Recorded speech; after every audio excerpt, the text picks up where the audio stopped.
तो पिछली वीडियो में ये समझा हमने कि फाइनेंशियल मैनेजमेंट एक्चुअली में क्या है and how is that financial management is important for any business concern. For that matter financial management के बिना काम कर पाना बहुत ही ज़्यादा मुश्किल है और इसीलिए आज की इस वीडियो में हम समझेंगे कि फाइनेंशियल मैनेजमेंट का एम क्या होता है, what are the objectives of financial management. इसके साथ साथ जो 3 डिसीजंस हमने जिनकी बात की थी पिछली वीडियो में, उसका जो फर्स्ट डिसीजन है इन्वेस्टमेंट डिसीजन, उसकी शुरुआत हम आज इस वीडियो से करेंगे। Alright, welcome everyone. आप लोग देख रहे हैं Eco World Digital Classes and this is business study series for standard 12th. We are at chapter number 9 financial management and like I said investment decision को आज break down करेंगे और उसको डिटेल में समझेंगे। So let's begin, okay? So financial management हमने कहा 3 मोटे डिसीजन से रिलेटेड है, which is acquisition of finance. Finance कहाँ से आएगा, कौन से सोर्स से, डेट करेंगे या इक्विटी लेंगे, क्या करेंगे। उसके अलावा इन्वेस्टमेंट, पैसा कहाँ लगाएंगे, यूटिलाइजेशन ऑफ मनी कैसे करेंगे, फिक्स एसेट्स में कितना पैसा लगाएंगे, वर्किंग कैपिटल में कितना पैसा लगाएंगे। एंड फाइनली जब हमने पैसा ठीक तरीके से लगा भी लिया, एक्वायर भी कर लिया और हमने उससे प्रॉफिट भी कमा लिया, तो उस प्रॉफिट का क्या करेंगे। Will we reinvest it in the business और will we give it to shareholders as dividend, जिसे हम डिविडेंड डिसीजन कहते हैं। तो 3 डिसीजंस, एक्विजिशन मतलब फाइनेंसिंग, यूटिलाइजेशन मतलब इन्वेस्टमेंट एंड थर्ड डिस्ट्रीब्यूशन जिसे हम बोलते हैं डिविडेंड डिसीजन। ठीक है, आज की वीडियो में सबसे पहले हम ये समझेंगे कि फाइनेंशियल मैनेजमेंट का एम क्या है, यानी वो जो 3 डिसीजंस लेने हैं और उसके चलते हजारों छोटे छोटे डिसीजंस लेने हैं, वो हम किस एम से करते हैं। When we run a business, क्या एम है हमारा, तुम बताओ। कोई भी फाइनेंशियल मैनेजमेंट क्यों की जाती है, बिजनेस में क्यों करते होंगे फाइनेंशियल मैनेजमेंट। ठीक समझे हो, एक ही कारण है कि बिजनेस की प्रॉफिटेबिलिटी बढ़े, वेल्थ मैक्सिमाइजेशन हो एंड इन द प्रोसेस जो शेयर होल्डर्स हैं उनकी वेल्थ बढ़े। I am so sorry. अगर आपसे पूछा जाए एक नंबर के लिए what is the primary M of financial management, शब्द मैनेजमेंट पे ध्यान देना, एक आगे कॉन्सेप्ट आएगा फाइनेंशियल प्लानिंग का। So I am telling you, look at the words of planning and management, दोनों में फर्क है। What is the primary aim, सबसे पहला मकसद क्या है फाइनेंशियल मैनेजमेंट का, इतना दिमाग लगाने का, इतने डिसीजंस लेने का, is to increase shareholders wealth या वेल्थ मैक्सिमाइजेशन।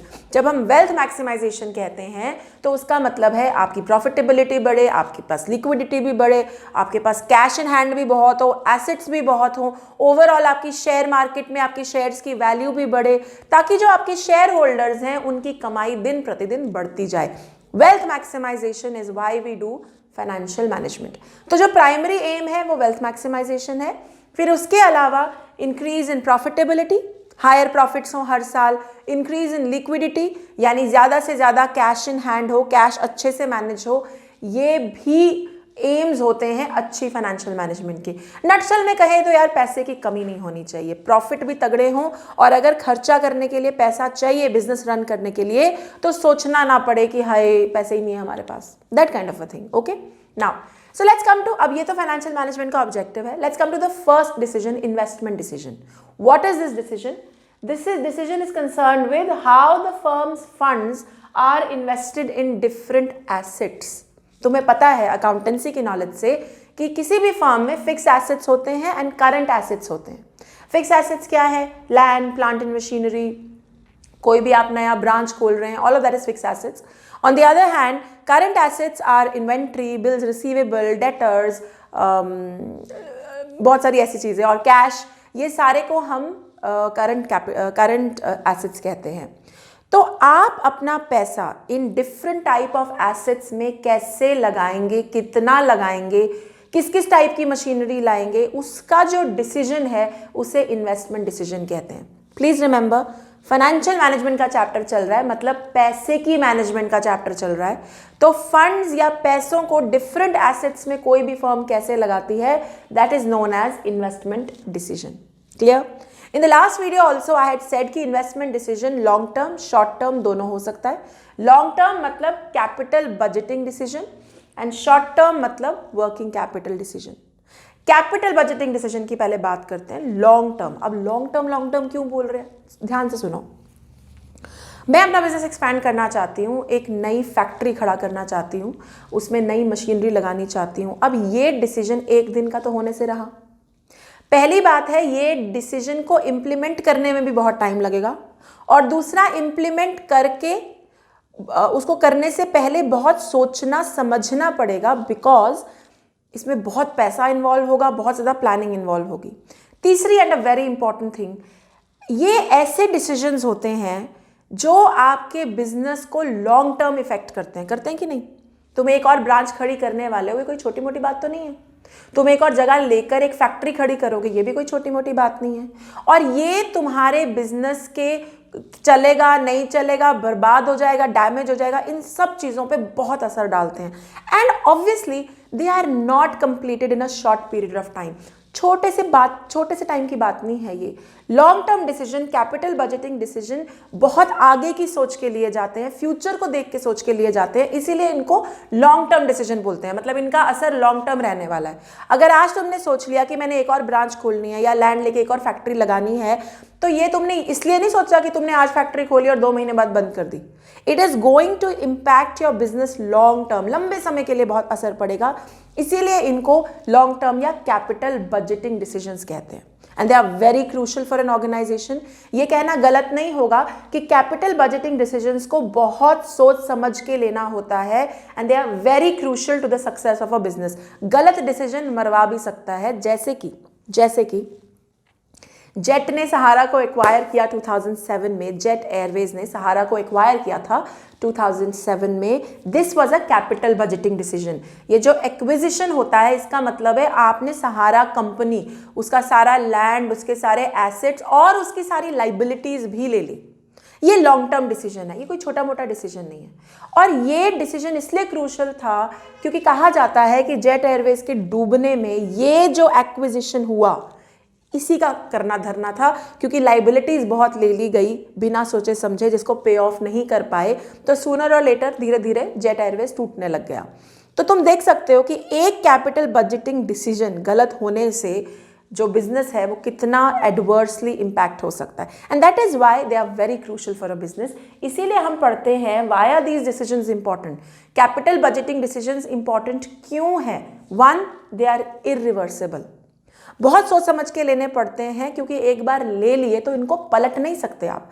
अब जेट ने बहुत सोच समझ के सहारा को एक्वायर किया होगा, लेकिन फिर क्या हुआ? बंद थोड़ा ना कर सकते हैं, रिवर्स थोड़ा ना कर सकते हैं। जो हो चुका है, इतनी ह्यूज इन्वेस्टमेंट इन्वॉल्व होती है, उसको आप पलट नहीं सकते। So that is why they are very important and need to be taken with utmost care. Second, obviously the huge cost involve.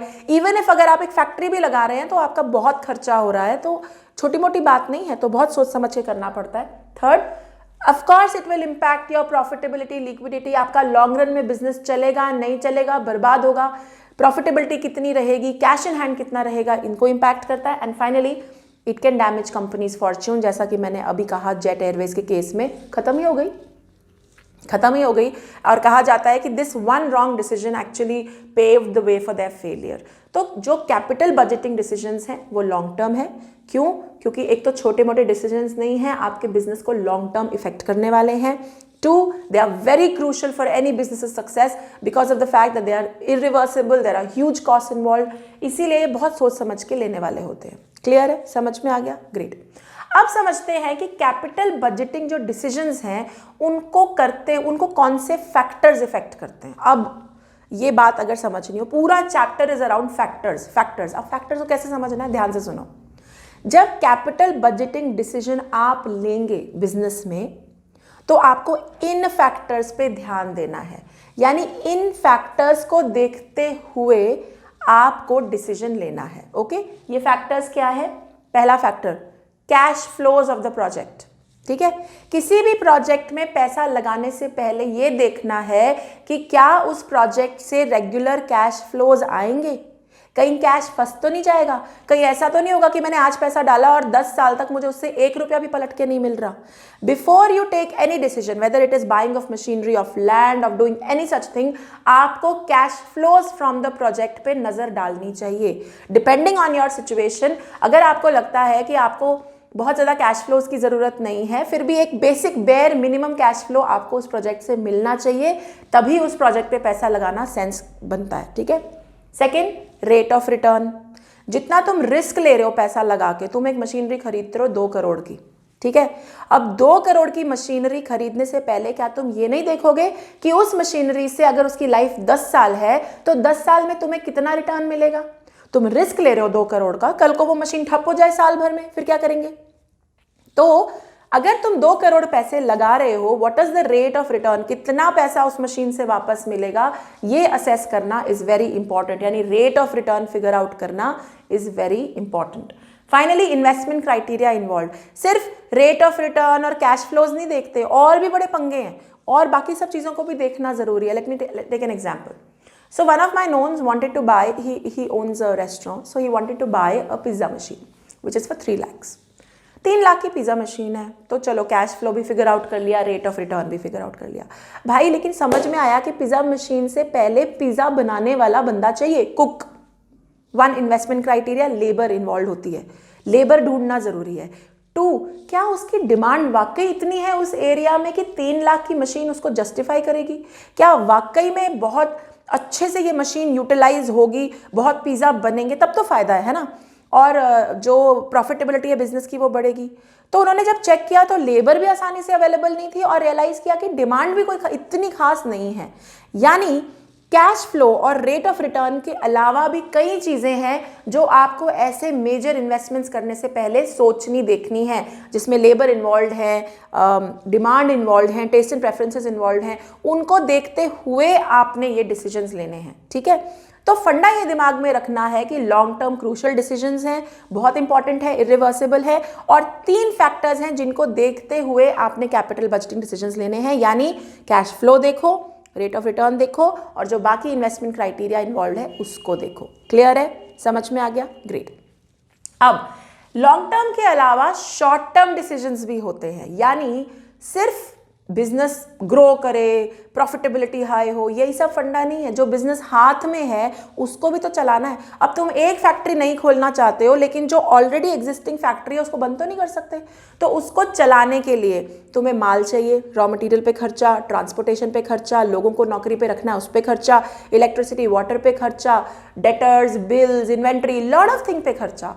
तो नई फैक्ट्री खोलना is part of capital budgeting decision, लेकिन एग्जिस्टिंग फैक्ट्री को चलाना, fix assets तो अपनी जगह पर है, चलाने के लिए डे टू डे ऑपरेशंस के लिए पैसा चाहिए, that is working capital requirement, short term funds. तो ये भी सोचना पड़ता है कि day to day operation short terms के लिए कितना पैसा लगाएं, वर्किंग कैपिटल रिक्वायरमेंट हम जिसे बोलते हैं, and that happens to be a separate decision. अब वहां पे और दिमाग लगाना पड़ता है। क्लियर है? समझ में आ गया? अब देखो, हमने इस वीडियो में आज capital budgeting, long term decisions क्या होते हैं उन पे ध्यान दिया, उनके फैक्टर्स वो क्यों क्रूशल हैं वो समझा।